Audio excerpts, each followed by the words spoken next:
die werkmanszoon.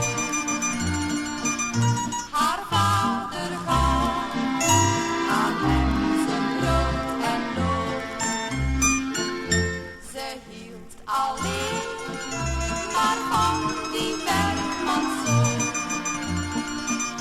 Haar vader gaf aan hem zijn brood en loon.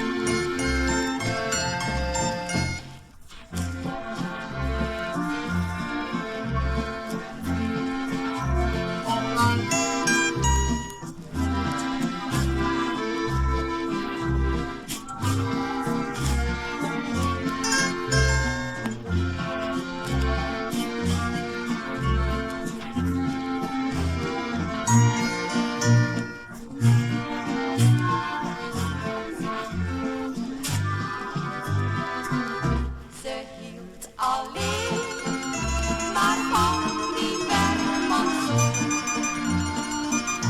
Haar vader gaf aan hem zijn brood en loon. Ze hield alleen